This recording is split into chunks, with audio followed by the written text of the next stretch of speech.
الشوط الخامس، سباق رقم 59، جائزة مجلس أبو ظبي الرياضي، والجائزة 45,000 جنيه مقدمة من اللجنة العليا لكأس صاحب السمو رئيس دولة الإمارات العربية المتحدة. سباق شروط للبواني العربية المصرية الأصيلة الغاشمة سن 3 سنوات فأكثر. مسافة السباق 1300 متر. البواني المشتركة 6. رقم 1 مجاسر بدراوي يحمل 57 كيلو ويركبه الفارس حسن، ويجري باسمه ألوان ورثة اسطبلات بدراوي والمدرب رياض. ورقم 2 غياض يحمل 57 كيلو ويركبه الفارس أحمد، ويجري باسمه ألوان السيد الأستاذ محمد رمضان محمد والمدرب إيهاب.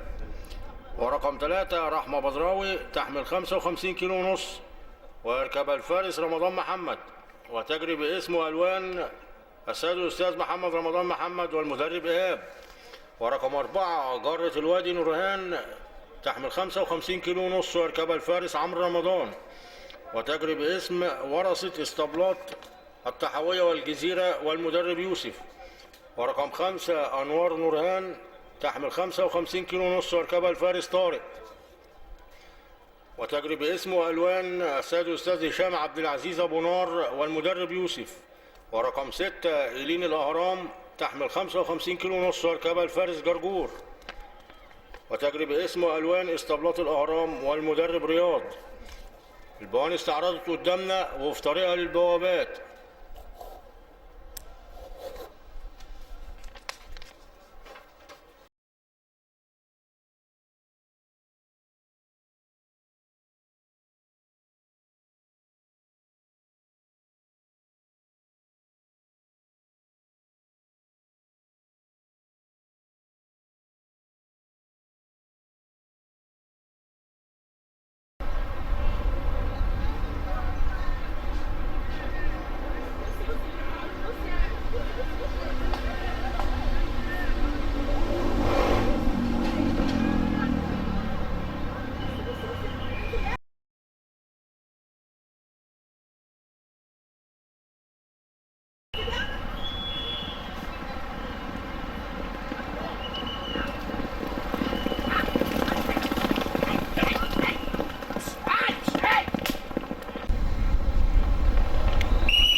على السكة الدغري، دخلوا السكة الدغري.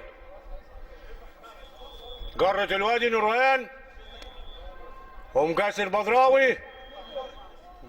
جرة الوادي نورهان ومجاسر بدراوي من بره. مجاسر بدراوي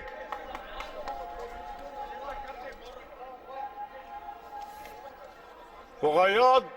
مجاسر بدراوي وغياض ورحمة بدراوي. مجاسر بدراوي غياض رحمة بدراوي جرة الوادي نورهان، وننتظر نتيجة الحكم.